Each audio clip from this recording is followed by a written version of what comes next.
Hello, I am Tom Tress, and this is a follow-up to my last video on Retrosheet Game Entry. And for those of you who watched that video, you may recall that I sort of glossed over the last section and said that I would cover it in a separate video because there's kind of a lot to it, and that video was already getting kind of long. So let's get right into that. Share my screen.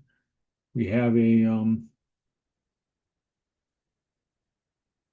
game entry. This is a different game than the one we did before, and the game is already filled out. This game was between the Chicago American Giants and the Kansas City Monarchs. The game was played in Wichita, Kansas on April 25th, 1935. And there was a box score. Our primary source is this article from the Wichita Eagle. We'll scroll through it fairly quickly. Just to kind of hit the highlights.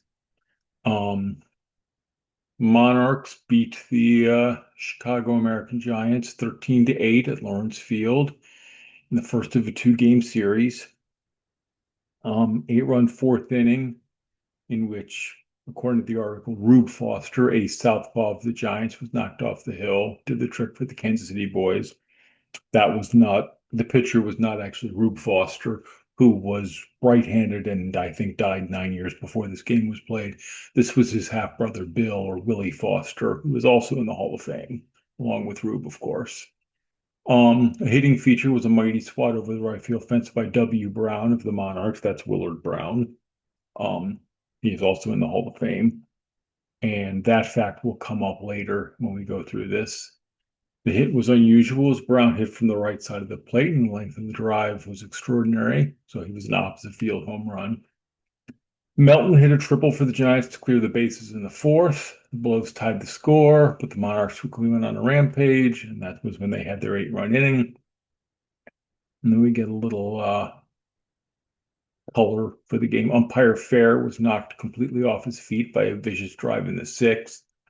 The second arbiter in 2 nights to take the count in Wichita. However, he recovered and hobbled forth to continue his work. And then, like I said, we had a box score. So we filled in everything that we went over in the last video, all your basic information. You have your batting lines. These are the things that are in the box score. We have pitching lines. We have fielding lines. And now we get to event lines. And the purpose of event lines is to try to flesh out and capture information that we know about in a game that is not covered that's not covered up above. And there are sort of two pieces to that. One of the things, Retrosheet's box score files, in addition to having batting lines and pitching lines and fielding lines, they also have some special lines for certain special plays. And these include for pinch hitters and pinch runners, they have lines which specify the statistics that the player earned as a pinch hitter or as a pinch runner, as distinct from their overall statistics. Sometimes a guy pinch hits and then he stays in the game, so he bats 3 times. The pinch hitting line tells you kind of which of his 3 at-bats he got as a pinch hitter. We also have special lines for home runs, stolen bases, and hit by pitch. And the primary purpose of those is to link the batter and pitcher. So again, we have in the batting line, we identify which batter, how many home runs batters hit. And in particular, Willard Brown hit a home run. That was, we read that in the article. And we capture how many home runs a pitcher allowed. And in this case, he hit the home run off of Willie Foster. But if there were multiple home runs or multiple home runs by batters and multiple pitchers giving up home runs, the home run line lets you link, which pitcher gave up which specific home run to which batter, which is a piece of information that, again, I think, is of interest potentially. And then ditto for stolen bases, where we can again link the base runner, the pitcher, and in that case, we also link the catcher, and hit by pitches, we link the batter and pitcher. And then the final piece that's kind of up here that also we put into the event line is double plays and triple plays. And what the purpose of doing that in the event line is to clarify the sequence in which it went. So, for example, the Chicago American Giants, we see from the filled out, turned one double play as a team, and it included second baseman Jack Marshall, it included shortstop Willie Wells, and it included first baseman Zach Clayton. Sort of a classic, could be a classic 6-4-3, could be a classic 4-6-3. So that would, we will in the event lines is where we identify the details of sort of how that went. So in this case, we don't even necessarily need to go to the article, although in some cases the article is helpful. So those are the things, like I said, that anytime there's a pinch hitter, we're gonna give them an event line for the pinch hitter. Ditto for a pinch runner, ditto for a home run, potentially a stolen base, a hit by pitch, double plays, triple plays, any of these things as a way to sort of link all of the pieces above, put it in the proper sequence. And in this particular game, we have a home run, and we know it was hit by Brown, and it was hit off of, well, actually, we can figure out Brown hit his home run, go up here. The hitting feature was a mighty swat over the right field fence by W. Brown. The blow helped out in the fourth inning carnage. Okay, the fourth inning was the inning in which Kansas City scored 8 runs. We do not actually know, if you look at the box score, I don't know how well you can see it. The box score does not specify innings pitched by pitchers. Chicago did actually use 3 pitchers. They used Foster, they used Powell, and they used Brown. Again, we go up here. An 8-run fourth inning in which Rube Foster, ace southpaw of the Giants, was knocked off the hill. So Foster, by that, did not complete the fourth inning. Brown hit his home run in the fourth inning. We technically don't know who hit the home run, who was pitching when Brown hit his home run. Brown hit a home run. We don't know the pitcher, hence we put in a question mark. I guess let me go through this real quick. This is the game ID that's saving above. Inning, top, bottom. Top is 0, bottom is 1. Batter, pitcher, any base runners on first, second, or third base. The number of outs at the start of the play. And then these are the fielders. The catcher, first base, second base, third base, shortstop, left field, center field, right field. This is the play. We enter plays using Retrosheet notation. If you're not familiar with Retrosheet notation, that's fine. We also have a place for comments. And if you're not sure how to score a play, just kind of write it out longhand in the comments and I'll translate it into Retrosheet. So fourth and Brown in the fourth inning. Brown was batted, played for Kansas City, so he's on the home team. So bottom of the first inning. Brown hit a home run. We don't know who he hit it off of. We don't know if anyone was on base. We don't know how many outs there were. We potentially know who the fielders are, but since it was a home run, we don't necessarily need to enter them because they're irrelevant to the play. The home run was to right field, the article said, so we specify that. So the other one, again, stolen bases. There were no stolen bases, or at least box score doesn't include stolen bases. The box score does, however, include double plays. The box score specifically includes 3 double plays. And again, I don't know how well you can read this. I will blow it up. Sort of classic double plays here.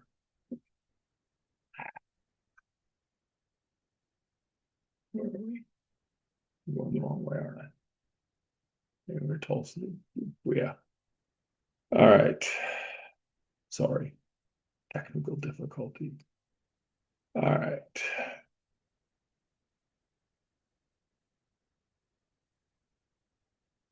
All right, the double plays. The double plays Allen to Brown to Mayweather. Those guys are on the Monarchs. Allen, Brown, Mayweather. That's a 4-6-3 double play turned by the home team. Wells to Marshall to Clayton. Those guys play for Chicago. That's a 6-4-3. And then we had a Dwight to Cooper to Mayweather. And Dwight, Cooper, and Mayweather play for the Monarchs. Dwight is the center fielder. Cooper's a pitcher, and Mayweather plays first base. So that's an interesting double play. So we have three double plays. So we're going to enter three double play lines, two of which have already been entered. We already had the Allen to Brown to Mayweather. They play for the home team, therefore the batting team must have been the game. We don't know what inning it was in. It was the visiting team that batted, so it was the top of the inning. We don't know the batter. Um, we actually do know the pitcher in this case because Andy Cooper pitched a complete game. He's the only pitcher listed for Kansas City, so he had to be the pitcher. In order to turn a 4-6-3 double play, there has to be a runner on first base, of course, and the play was a 4-6-3 double play. We then have the Wells to Marshall to Clayton, which is a 6-4-3 double play. That one again, obviously happened in the bottom of an inning, but we don't know which one. We don't know the batter. In this case, we don't know the pitcher because Chicago used three pitchers. Again, for a 6-4-3 double play, there must have been a runner on first. And then this third double play, which is a very interesting one. Again, the double play went Dwight to Cooper to Mayweather. Those guys play for the Monarchs, so the double play happened in the top of the inning because the Monarchs are the home team. Again, we don't know the batter. It had to be Cooper was the pitcher. And it went 8-1 to 3. The center fielder. Again, we want to include the players who participated. Dwight,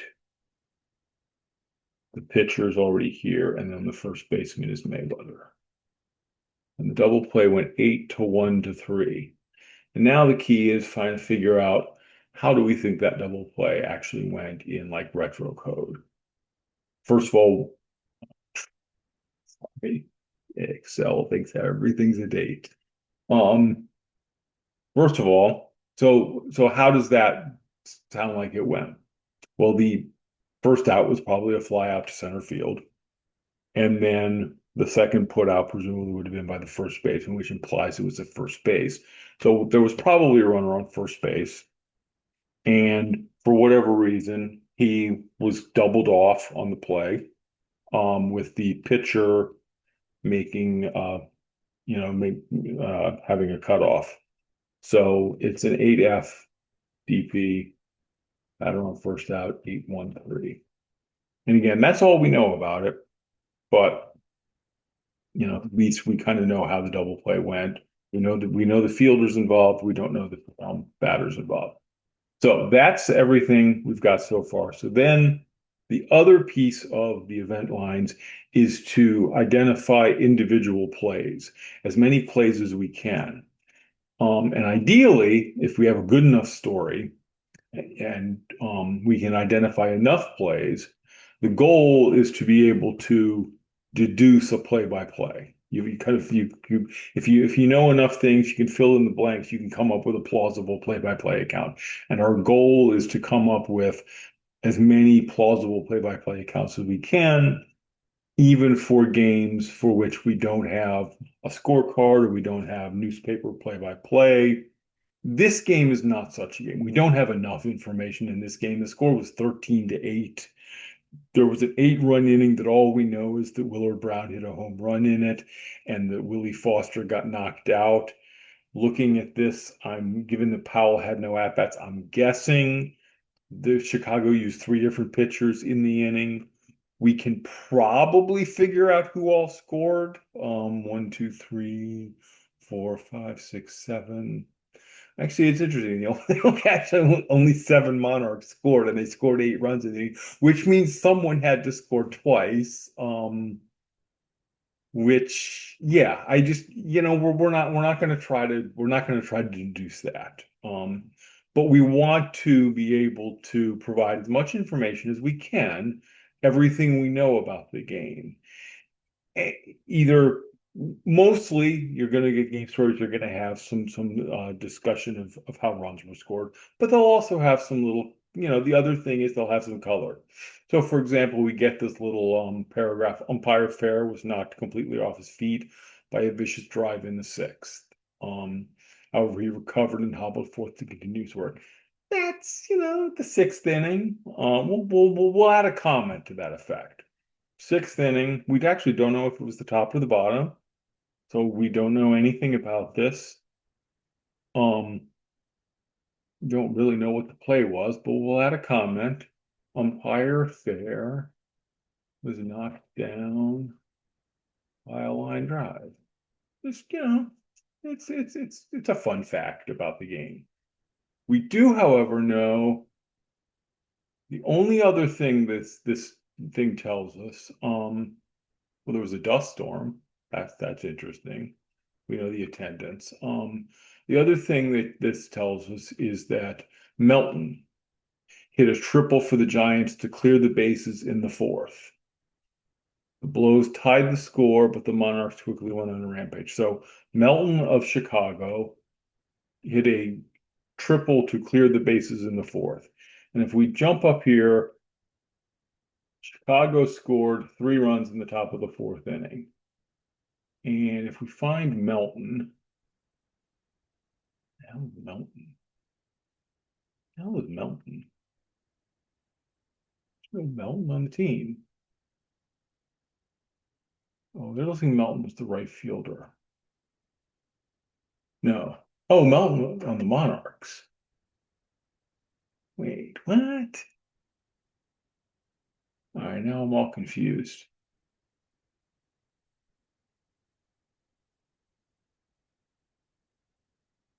Melton hit a triple. Okay. He is definitely listed as hitting a triple.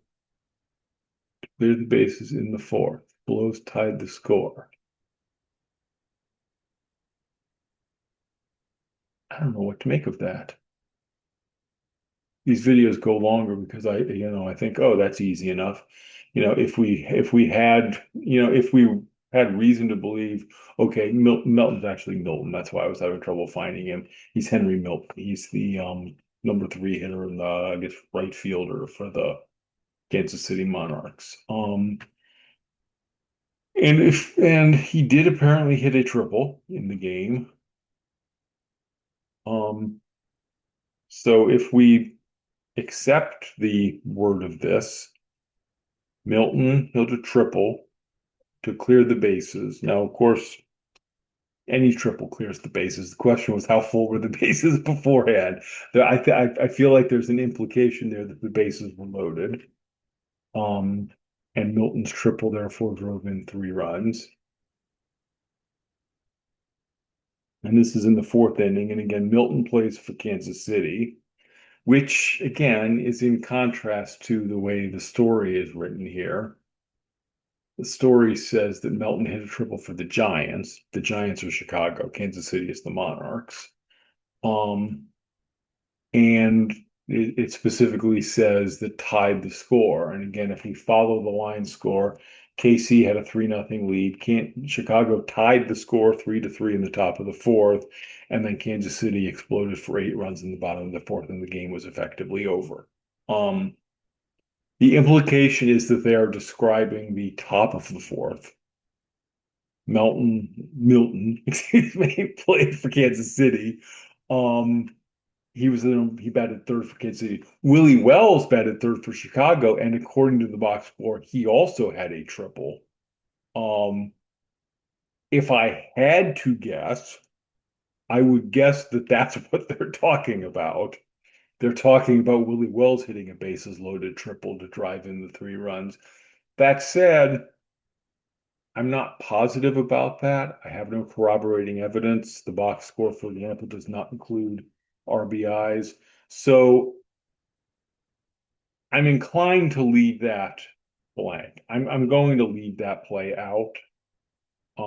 Hopefully, you know, if we did have confidence that, say, Milton had actually hit a 3-run triple.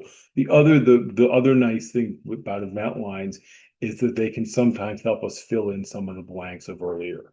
So if we left in, for example, if we said, okay, well, Milton, had a triple.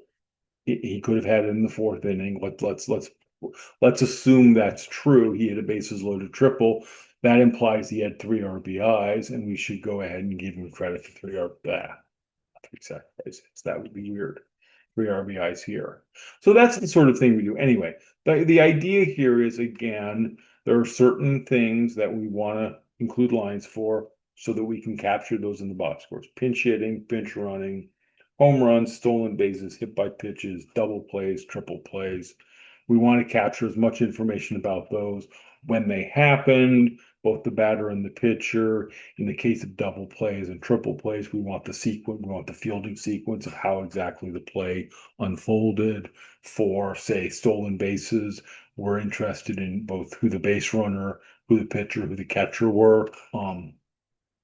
And then we're interested in anything else interesting about the game, whether it be scoring information. Milton hit bases loaded triple. Here we go. We know he was the batter. We know nothing else. We know there must be been batters, base runners on the three bases, but we don't know who. He hit a triple, a three-run triple. Interesting things that are worth a comment. Umpire Fair was knocked down by a line drive. That's interesting. We will add a comment for that. Those are the sorts of things that go into event lines. If there's nothing in a game, nothing to fill out here, there's no details at all. We just add a comment and it just says no event details. That's the default comment. If you have an account that has a full play-by-play, newspapers sometimes, in the old-timey newspapers, would sometimes print full play-by-plays. They would go play-by-play. Here's exactly what happened in the game. In that case, again, just a one-line comment is actually sufficient. Full play-by-play, or PBP. Because in that case, we're going to go ahead and generate an event file. We're going to go ahead and enter the play-by-play, create an event file. And once we've created an event file, we can create a box score file directly from that. That the event file will have all of the information we need, outside of, like, attendance and time of game and that sort of stuff. So we still want to would still want to fill that part out, but we don't need to go in and fill out events for the entire thing. In that case, it's that in between. If there's some information here, the idea is we want this game entry spreadsheet to include all of the information we know about a game in as much detail as we know about a game. And if there's enough of that, then hopefully we can construct a deduced play-by-play. And if there's not enough, we still want to be able to present on our website and in our files as much information as possible. So that's what the event files are for. Hopefully that made sense. And if you're interested in doing this, and as you start working through this, I think it will all, you know, it's very much a learning by doing. I think, there will definitely be a learning curve, but I don't think it's a big one. And I think it's a lot of fun. The event files, I think the event lines in particular sort of get into the color, the more interesting part of the game. So anyway, I will stop sharing, and I guess I will wrap this one up. And again, if this looks like something you are interested in doing and helping out with, please let me know. Best way to get in touch with me, email me, ttress, ttress at retrosheet.org. I look forward to hearing from you, and I will talk to you later.